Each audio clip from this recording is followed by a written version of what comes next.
Hi there folks, here we are again, Expat Taffy at your service with the second 50th anniversary of NASA's fake moon landings.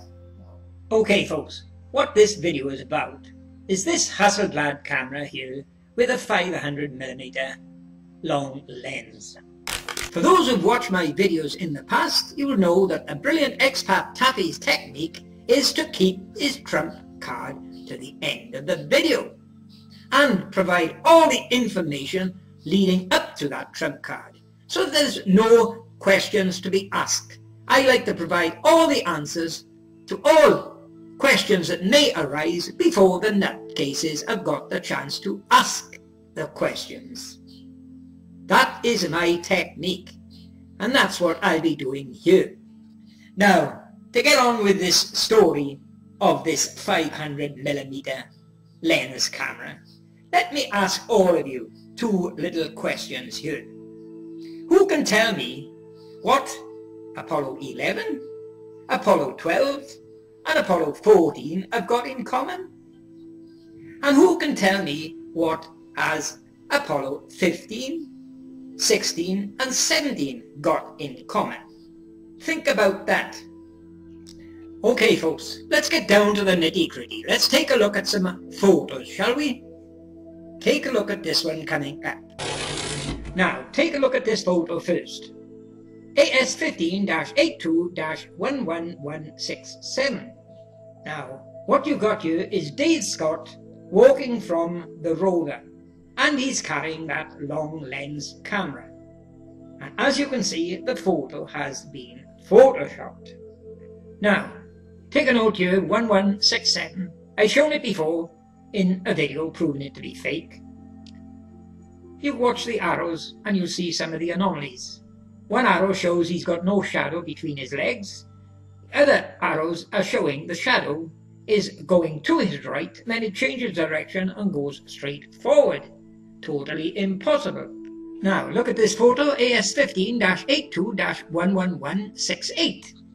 The next photo taken, most probably just less than a minute. As you can see as well, it's been photoshopped. But there's a vast difference in the shadow to the previous photo, as you will see now. There you are folks, there's the two photos combined. Now how can the shadow change so much when he just took one step forward? And the one on the right, you can now see he's got a shadow between his two boots, something the one on the left hasn't. You can't get those changes with just one click of the camera, folks. Now, folks, for the most incriminating evidence of fakery in these two photos is the gloves or the hand holding the camera. Look at the one on the left. It hasn't got a glove, it looks just like plain human hand fingers. And the one on the right has clearly got a glove. Two different hands, folks. Now, folks, these two consecutive photos showing two different hands is reminiscent of another two consecutive photos of Buzz Aldrin, not showing different hands but showing different arms. Take a look. Here you are folks, take a look at these two consecutive photos of Buzz Aldrin, 4.6 and 4.7. He's supposed to just wanted to straighten his arm down. But what's happened? He's had the arm swapped for another one. There you are, take a look at them here. Now according to Joan Evans, he took an extra arm and he simply swapped it over on the moon. Now folks, before I show you my final piece of evidence, I want you to take a look at this rover here. I've chosen this one because it's the nearest to the evidence I've got to show you. The first thing to notice is this one has been photoshopped. Now folks, what I've got to do here, I've got to be very, very explicit for the benefit of the mentally insane idiot Cornelius Crew. Hey Screwy, take a look at the bottom arrow. Can you see it pointing to a round object which is called a wheel? Can you see it, Screwy? Okay, Cornelius Crew, top right arrow. Can you see it pointing to an object which is supposed to be the dish aerial on a pole at the front of the rover. Can you see it, Screwy? Do you recognise it? Now, again for the benefit of the idiot Cornelius crew, the top arrow pointing down, can you see it's pointing to what is supposed to be the centre camera on a stand or a pole? Can you see it, Screwy? Can you recognise it? Now, again for the benefit of the idiot Cornelius crew, can you see the top left arrow pointing to what is called a seat? Can you see it, Screwy? And let me ask you, is there an astronaut in it? According to me, I say there's no astronaut in it, Screwy. Now folks, we are now going to go to some other piece of equipment. Okay folks, take a look at this photo here now. This is for Apollo 17. Now it looks there as if the LEM is on the side of a mountain, doesn't it? But we know the Apollo 17 LEM was not on the side of a mountain, it was on a flat plane. What they've done here is just deliberately tilted the photo to make it look as if the astronaut was incompetent and he never held a camera vertical. But take a look at what else is in the photo with the LEM. To the right you've got what they call the ALSET gear. And here it is, a close-up. And what I've done, I've inserted a real close-up of this ALSET gear, showing what they got. It's just like a square box with a large aerial sticking up at the top. And notice that aerial is always at an angle, very important for the evidence coming up. Okay, I want you to take a look at this photo here now, AS15-90-12266. Now, here we have the description for that photo, folks. AS15-90-12262. Dave took this 500mm photo of Mount Hadley Delta out of his window after EVA3. He is also having trouble keeping the pen steady.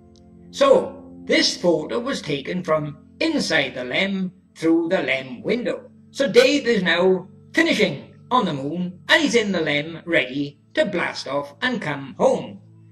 And let me tell you, the next sequence of photos after this were taken from lunar orbit. Now folks, as you can see from that photo here, I'm showing it's been Adobe photoshopped. But the big question here folks is what the hell is at the top left hand side of the photo? What's up on the top of the hill? There you are folks, what the hell is at the top of the hill here? Do they look like rocks to you? Or do they look like pareidolia, like Paul Patton would say? Well, well, well, look what we got here, folks. Something that's just got to be a whistleblower's clue. A photo taken by Dave Scott from inside the LEM. And these mountains, according to Bertie Slack and all the nutters, are not 30 yards away, they're about 10, maybe 20 miles away. And look what's right on the top here. Look at the numbers 4 and 5, you can see 2 wheels for a rover. And just between them arrows you can see the back tool rack. And look at number 1. What you've got there is a whiter figure than everything else. Would that be meant to be an astronaut in the rover? Remember where I showed you the rover with an empty seat? Well now look at that, you can see a white figure. And look at number 2. Arrow number 2, you can see the center camera on a pole. And look at number 3, you can distinctly see the front dish aerial. What you've got here is the whistleblowers have copied and pasted or CGI'd a rover up on the top of the mountain where they never went and they never worked. And look to the right of that, you've got the ALSET gear. Look at that one piece. As I showed you, it's a square box with an aerial sticking up at an angle. Unmistakable, folks. Deliberate whistleblowing by whoever made the photo. And I'll show you it brightened up to get a better look at it. There you are, folks, brightened up for you to easily identify each object. Now, Why would Dave Scott be in the LEM ready to blast off back to Earth and leave an astronaut in a rover on top of the mountain? Definitely whistleblowing, folks. Definite. No question about it. As I showed you the description, there is no mention of any of this gear in that photo at all, in the description. If this was genuine on top of the mountain, there would be a description mentioning it. There is none. Here you are, folks. Take a look at this. The next sequence of frames on this magazine were taken from lunar orbit during REV 63. So, I wonder what about that astronaut in that rover on top of the hill. Did they leave him there? Sorry, NASA, your 50th anniversary busted again. Completely sunk. Well, folks, that wraps it up for Expat Taffy's 2nd anniversary gift to NASA.